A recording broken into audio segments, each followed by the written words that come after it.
के चुनाव की तिथि अब निर्धारित हो चुकी है और चुनाव की आदर्श आचार संहिता लागू हो चुकी है और आज से जो शहरी निकाय हैं उनके नामांकन पत्र दाखिल करने की जो तिथि है वो भी शुरू होगी। आज से सभी प्रत्याशी अपने अपने नामांकन भी भर सकते हैं। तो इस तरह से चुनावी प्रक्रिया शुरू हो गई है। इसी संबंध में आज हमें अपनी बात रखने के लिए हमारे बीच में उपस्थित हैं जिला के सम्मानित जिलाधीश उपायुक्त श्री राघव शर्मा जी।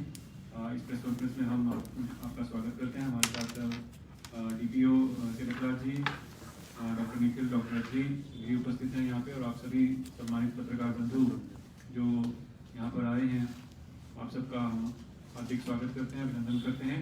मैं सबसे पहले DC साहब से निवेदन करना चाहूँगा कि वो अपना वक्तव्य रखें, उसके बाद जो भी सवाल हो वो कृपया एक एक करके पूछें। धन्यवाद। धन्यवाद। अर्बन चुनाव के बारे में थोड़ी संक्षिप्त जानकारी मैं सभी से साझा कर देता हूँ। हमारे जो अर्बन एरियाज हैं 6 हैं, MC ऊना, संतोषगढ़, महतपुर, बरतेड़ा और नगर पंचायत टालीवाल, गगरेट और दौलतपुर। इनके लिए चुनाव जो है वो होने हैं। इसमें कुल जो हमारे मतदाता इस बार मतदान में भाग लेंगे 34,803 हैं अभी तक। इसमें से मेल 17,390 और फीमेल 17,413 है। कुल 50 वार्ड हैं अर्बन एरियाज के जिनके लिए चुनाव होने हैं। एक जो हमारा नगर पंचायत अभी नव सज्जित हुई है अम्ब, उसके चुनाव बाद में होंगे। इन 50 वार्ड्स में कुल 53 पोलिंग स्टेशन होंगे। MC ऊना में 3 वार्डों में एक्स्ट्रा पोलिंग स्टेशन बनाए जाते हैं क्योंकि वहाँ जनसंख्या थोड़ी ज़्यादा होती है। वार्ड नंबर 1, 4 और 9 में अतिरिक्त पोलिंग स्टेशन होंगे। इसमें जो रिजर्वेशन का पोस्टर जारी किया गया है उसके हिसाब से 50 जो पद हैं उसमें से 22 सीटें अनारक्षित हैं और 28 सीटें आरक्षित हैं, जिसमें SC के लिए 2, SC महिलाओं के लिए 6 पूरे ज़िले में और महिलाओं के लिए 20 सीटें सभी जो अर्बन एरियाज हैं उनमें आरक्षित रहेंगी। इसमें पोलिंग पार्टीज जो हैं 4 लोगों का एक दल होगा जो सभी पोलिंग स्टेशन पे जाएगा। तो 53 पोलिंग स्टेशन के हिसाब से जो है लगभग 212 लोग इसमें चुनाव ड्यूटी पे होंगे और साथ में 15% रिजर्व रखा जाएगा। इस बार कोविड प्रोटोकॉल के चलते रिजर्व थोड़ा ज़्यादा होगा। हर बार 10% रखते हैं, इस बार 15% जो है रिजर्व रखा जाएगा। नॉमिनेशन की नामांकन की जो तिथियां हैं वो आज से नामांकन शुरू हो गया है अर्बन एरियाज के लिए। 24, 26 और 28 दिसंबर 11 से 3 बजे के बीच में प्रत्याशी नामांकन जो है वो भर सकते हैं। नामांकन के जो स्थान हैं वो नोटिफाई किए गए हैं। उसमें जो संबंधित नगर निकाय है उसका कार्यालय ही नामांकन देने का स्थान होगा, सिवाय NP टालीवाल के लिए जहां पे RO जो है वो SDM हरोली के कार्यालय में बैठेंगे और नामांकन टालीवाल के लिए SDM हरोली के कार्यालय में दिए जाएंगे। समीक्षा जो स्क्रूटनी है 29 दिसंबर को 10 बजे के बाद चलेगी, जब तक वो खत्म होगी तब तक चलेगी। विड्रॉल जो है वो 31 दिसंबर को 10 से 3 के बीच में अगर कोई विड्रॉ करना चाहता है अपना नामांकन तो कर सकता है और उसी दिन 3 बजे के बाद जो फाइनल लिस्ट है चुनाव लड़ने वाले प्रत्याशियों की वो पब्लिश कर दी जाएगी। पोल की डेट्स जो है वो 10 जनवरी को है, 8 से 4 बजे के बीच में होंगी और उसी दिन काउंटिंग जो है वो 10 जनवरी को उसके तुरंत बाद जो नगर निकाय है उसके हेडक्वार्टर पे उसी के ऑफिस के अंदर की जाएगी। रिजल्ट सेम डे डिक्लेयर होंगे। जैसा कि आपको पता है नगर निकाय के जो चुनाव हैं वो EVM के द्वारा किए जाते हैं। तो इसमें जो EVMs हैं वो इलेक्शन कमीशन से अलॉट होके हमें आ गई हैं और प्रति बूथ जो है 2 EVMs दी जाती हैं। एक मेन EVM होती है और एक रिजर्व EVM जो है वो प्रति बूथ दी जाती है।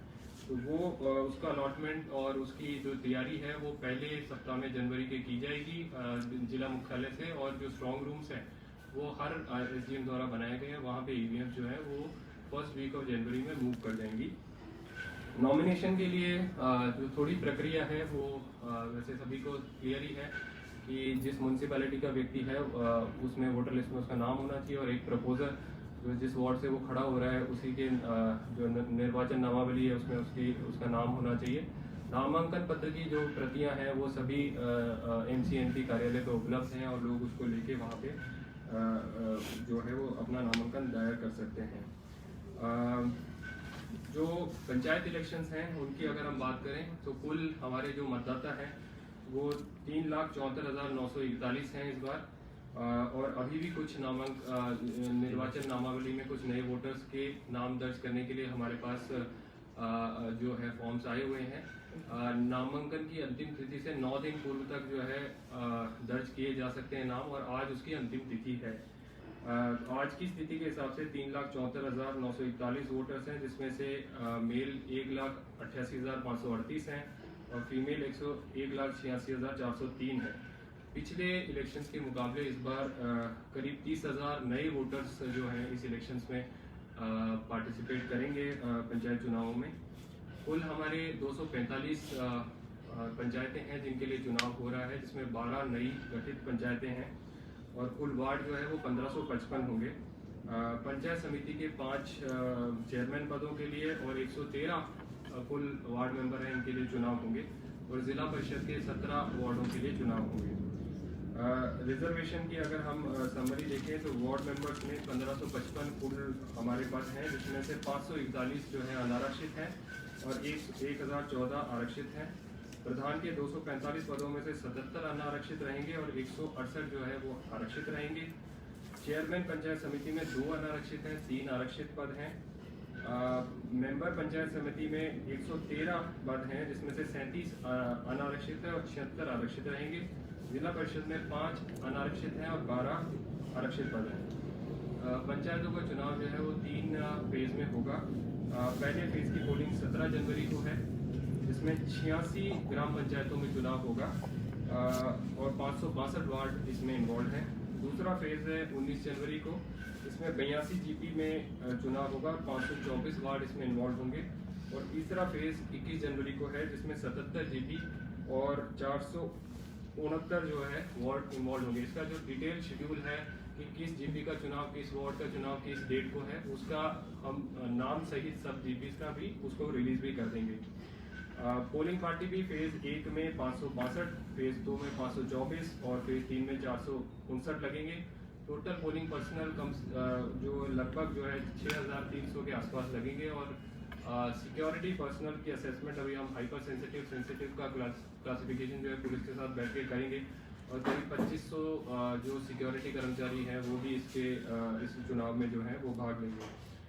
नॉमिनेशंस की तिथि जो है पंचायत चुनाव के लिए वो 31 दिसंबर को, 1 जनवरी को और 2 जनवरी को रहेगी 11 AM से 3 PM। इसमें जो जिला परिषद के नॉमिनेशंस हैं वो SDMs के कार्यालय में दाखिल होंगे। जो पंचायत समिति के नॉमिनेशंस हैं वो जो पंचायत समिति का CO का कार्यालय जो वीडियो ऑफिस है जनरली उसमें होंगे और वहाँ तहसीलदार या नायब तहसीलदार उसको रिसीव करेंगे। और जो ग्राम पंचायत के नॉमिनेशंस हैं उसके लिए AROs अपॉइंट होंगे, जो या तो GP के कार्यालय में या अदर डेजिग्नेटेड प्लेसेस में करेंगे। इसके लिए फॉर्म 17 के प्रारूप में हमने जो है वो रिलीज कर दिया है फॉर्म 17, जिसमें नामांकन कहाँ दाखिल होंगे वो स्थान प्रत्येक GP के लिए नोटिफाई किए गए हैं और हम आज उसको अपने वेबसाइट पे डाल देंगे। स्क्रूटनी जो है 4 जनवरी को होगी 10 AM ऑनवर्ड्स और विड्रॉल 6 जनवरी को है और लिस्ट ऑफ कंटेस्टिंग कैंडिडेट भी उसी दिन जो है वो फाइनल हो जाएगा। काउंटिंग जैसा कि आपको पता है कि जिस GP लेवल पे काउंटिंग उसी दिन हो जाएगी जिस दिन वहाँ पे मतदान होगा और वो उसी हेडक्वार्टर पे या फिर जो हमने फॉर्म 17 पे जहाँ बिल्डिंग नहीं है अवेलेबल वहाँ पे हमने स्पेसिफिक डेजिग्नेटेड प्लेस नोटिफाई किया हुआ है। और पंचायत समिति और जिला परिषद की काउंटिंग जो है 22 जनवरी को ब्लॉक हेडक्वार्टर पे होगी। इसमें जो काउंटिंग सेंटर्स नोटिफाइड हैं वो ऊना के लिए गवर्नमेंट डिग्री कॉलेज ऊना, अम्ब के लिए गवर्नमेंट डिग्री कॉलेज अम्ब, गगरेट के लिए गवर्नमेंट सीनियर सेकेंडरी स्कूल कलो, हरोली के लिए government senior secondary school Haroli और बंगाना के लिए government senior secondary school Bangana है।